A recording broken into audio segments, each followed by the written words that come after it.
Black Africans ruled Spain for nearly 800 years. They built cities with streetlights while Europe was still in darkness, had libraries when kings couldn't read, and stretched their empire from the deserts of Africa to the mountains of Europe. So why does no one talk about them? And who are they? Let's find out.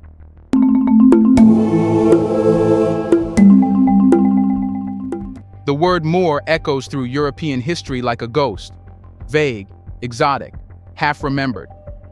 To most people today, it means little more than a shadowy figure in a turban.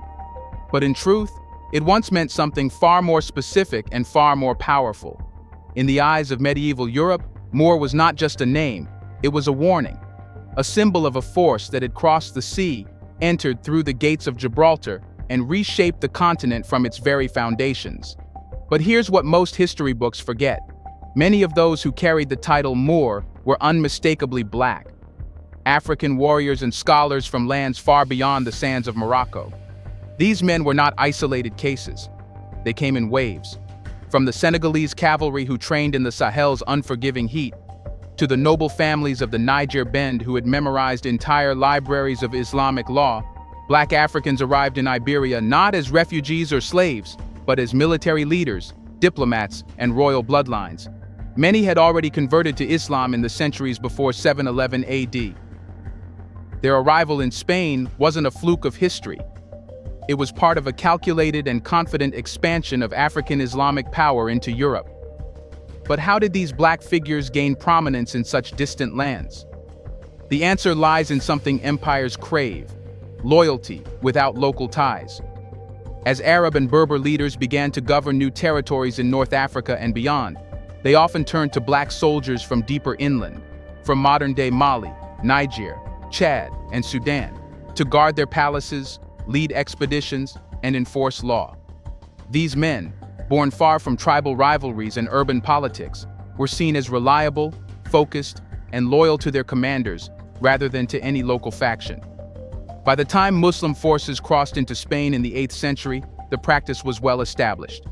Black regiments formed the backbone of elite military units. But it didn't stop there. These warriors didn't just fight, they settled. They married into local populations. They were granted land and titles. Some became governors. Others rose to control entire provinces. Over generations, their descendants climbed into the highest echelons of society, shaping policy and culture as much as they had shaped battlefields.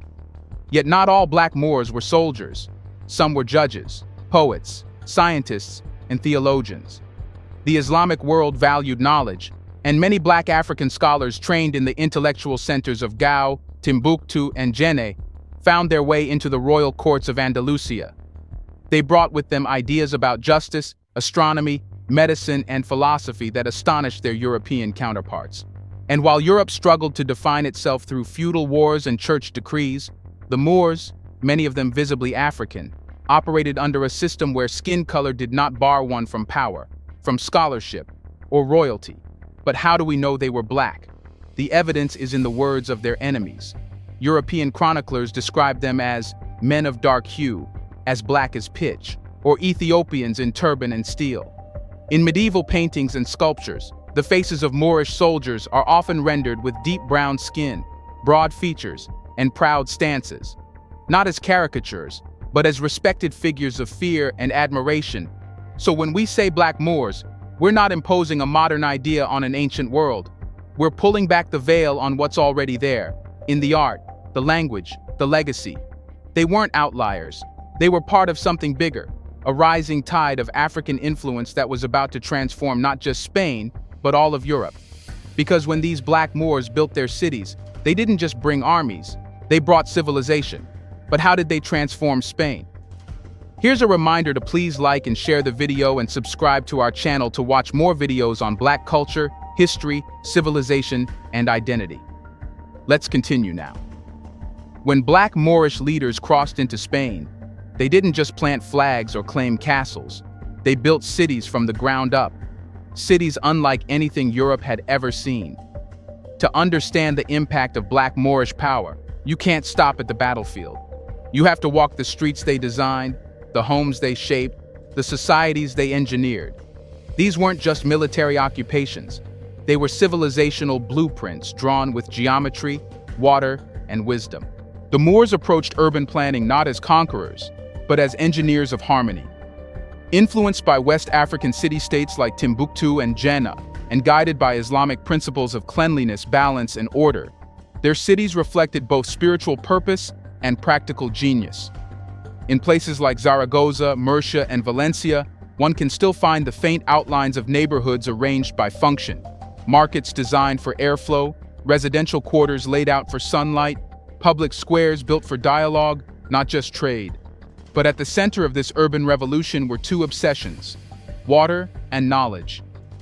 The Black Moors saw water as more than a necessity. It was a symbol of civilization.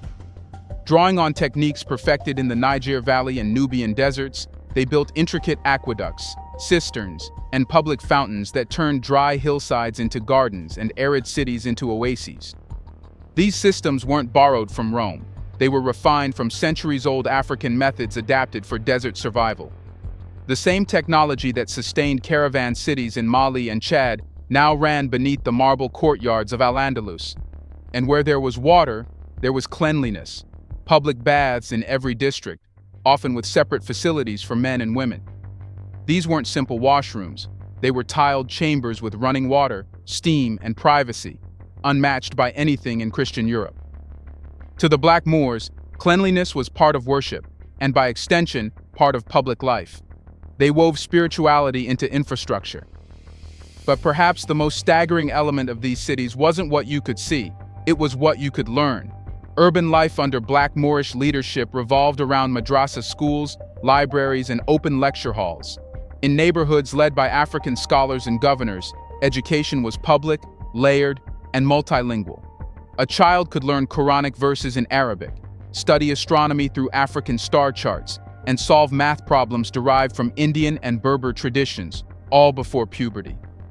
Learning wasn't reserved for elites, it was embedded in the streets, carved into the walls, and recited in the mosques.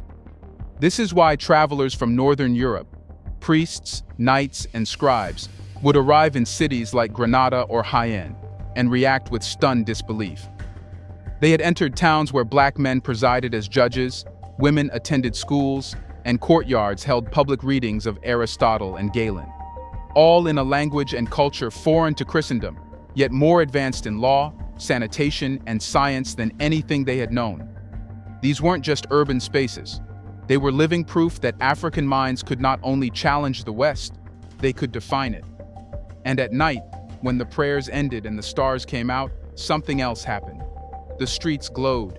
Moorish cities used lamps fueled by oil, lighting alleyways and boulevards, while Paris and London stumbled in darkness. The city became an organism, warm, bright, flowing with water and language. None of this was accidental. These cities were statements. They declared that Africa had arrived, not as a colony, not as a follower, but as a force that could redesign the very idea of civilization. And behind these walls of brilliance stood the real foundation.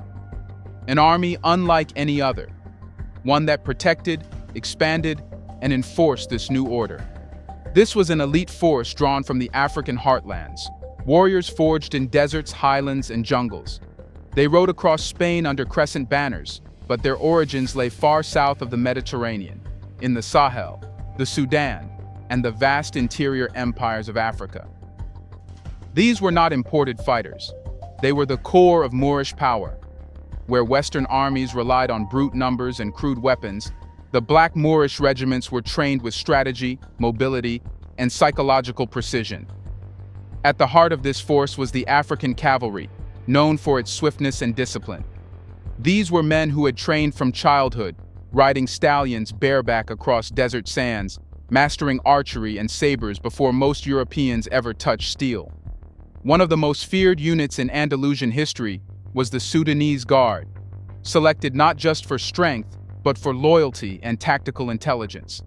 Their reputation was so legendary that Christian chroniclers often mistook them for supernatural beings, describing them as black ghosts who struck silently and vanished into the night. But these soldiers didn't simply fight battles. They controlled territory, collected taxes, escorted scholars, and protected scholars and libraries as fiercely as fortresses. To the Moorish rulers, these men weren't tools. They were protectors of civilization, and they were everywhere. From the courts of Almeria to the borders of Castile, black soldiers acted as palace guards, military governors, and special forces, called in to suppress uprisings or to defend cities under siege. Their presence wasn't ceremonial, it was structural. In many parts of Islamic Spain, the final word in law and order belonged to a black officer. Their numbers were staggering.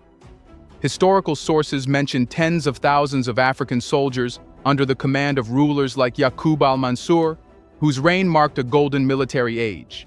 His bodyguard, entirely black. His frontier regiments, mostly African. His expansion into the Christian north was secured not by Arab legions, but by men born under the Saharan sun.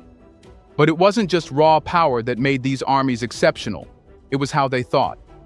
Unlike European feudal forces, which often relied on peasant levies, the Moorish armies trained year-round, studied siege tactics, and used advanced logistics.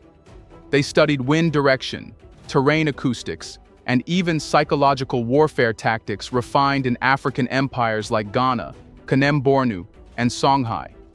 This African military genius didn't disappear once a battle ended. It became part of Moorish statecraft. Generals sat in council. Commanders advised governors. In some cases, black officers became de facto rulers of entire provinces, trusted with more power than even Arab nobility. Their loyalty was legendary, but it wasn't blind. These men weren't enslaved or conscripted.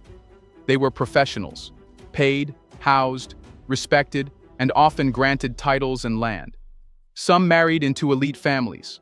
Others became founders of new Moorish lineages that would rule into the 14th century.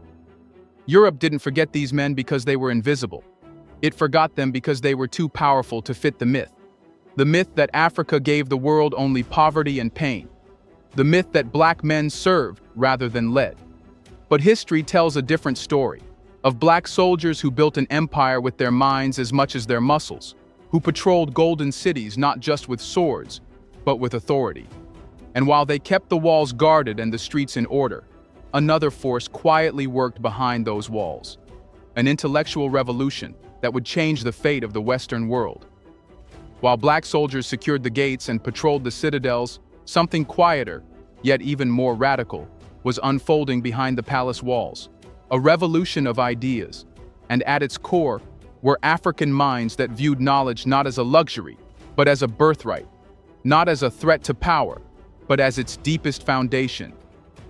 To understand the intellectual world of the Moors is to step into a civilization where learning was law, where logic was sacred, and where the pen was as mighty as the sword. And the men who brought this culture into Europe, many of them black, were more than scholars. They were architects of the modern world's intellect. In cities like Toledo, Murcia, and Alcalá, Moorish rulers created spaces not just for worship, but for inquiry. These were not isolated academies hidden behind temple doors. They were public institutions, study circles in mosques, manuscript translation houses, research halls, and open debates where black philosophers, Berber theologians, Arab linguists, and European converts sat side by side, wrestling with everything from algebra to metaphysics. A remarkable aspect of this intellectual boom was its intentional diversity. Black scholars from West Africa, fluent in Arabic and versed in multiple sciences, were often recruited to lead these circles. Some had studied astronomy under desert skies in the Sahel. Others had been trained in medical schools in the ancient cities of Gao and Jen. When they arrived in Andalusia, they brought with them not just facts, but frameworks, methodologies, and entire schools of thought grounded in African experience.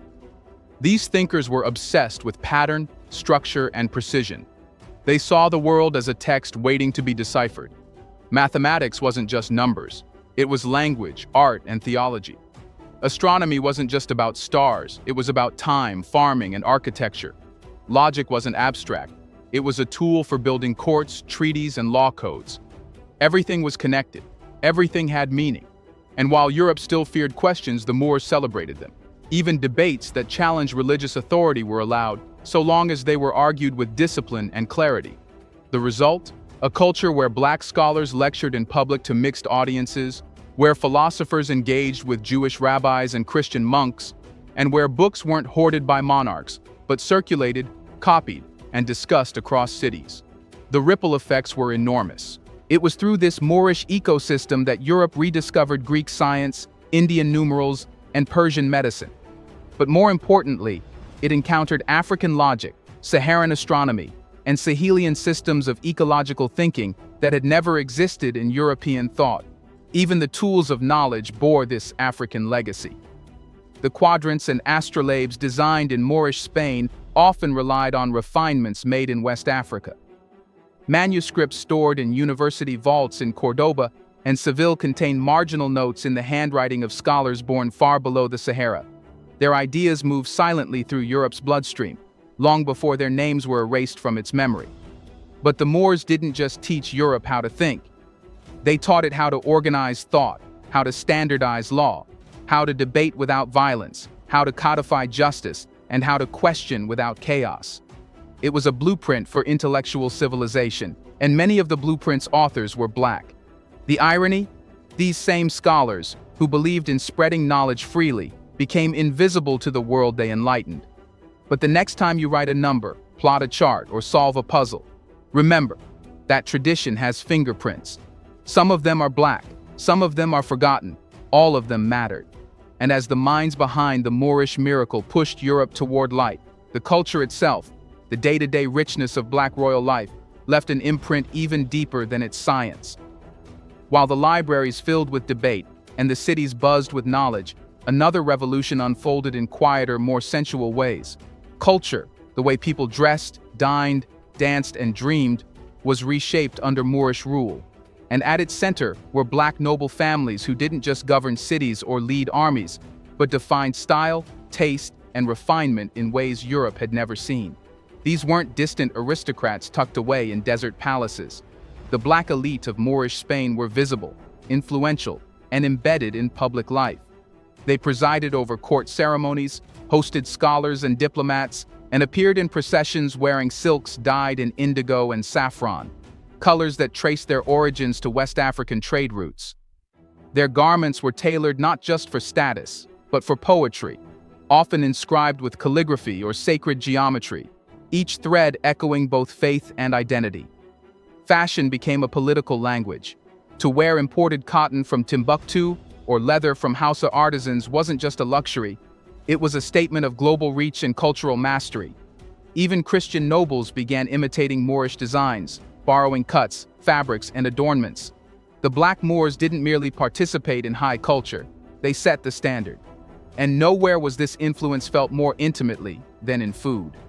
The Moorish kitchen, shaped in part by African agricultural knowledge, transformed Iberian cuisine forever.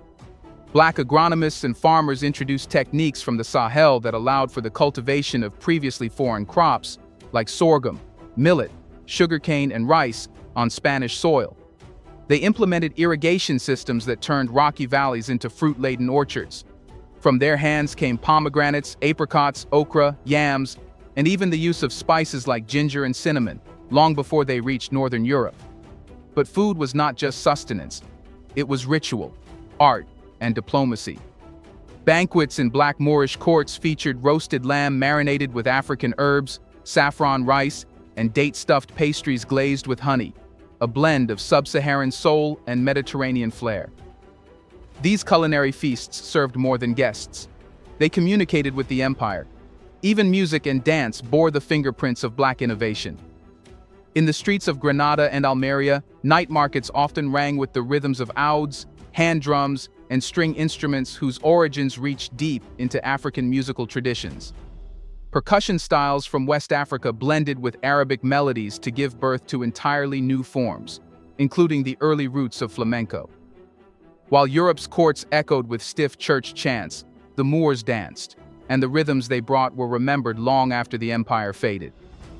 What's most striking is how deeply this cultural memory still lingers. Centuries after the last Moorish stronghold surrendered, Spanish art, language, architecture, and even etiquette carried the echoes of Black presence.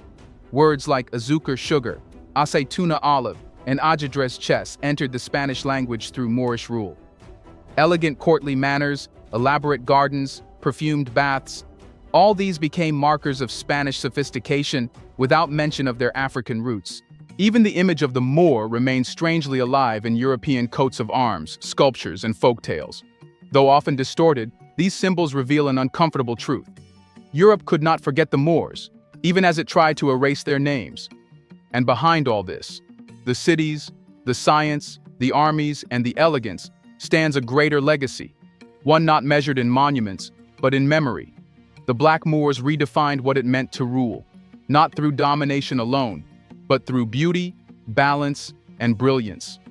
Today, that legacy survives not just in museums or ruins, but in every Spanish courtyard, every bowl of saffron rice, every arch that catches the light just right.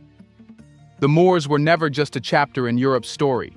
They were the editors, the artists, the authors, and many of them were proudly, visibly black. Why do you think Europe has tried to remove them? Were they too insecure? Let us know in the comments section. Should forgotten Black history be remembered again? Do you want to watch more videos like this one? If so, subscribe to our channel and press the bell icon next to it. We have decided to bring videos on something nobody talks about: the Black culture, civilization, history, and evidence about how glorious Blacks have been. Thanks for watching, and until the next video, stay tuned.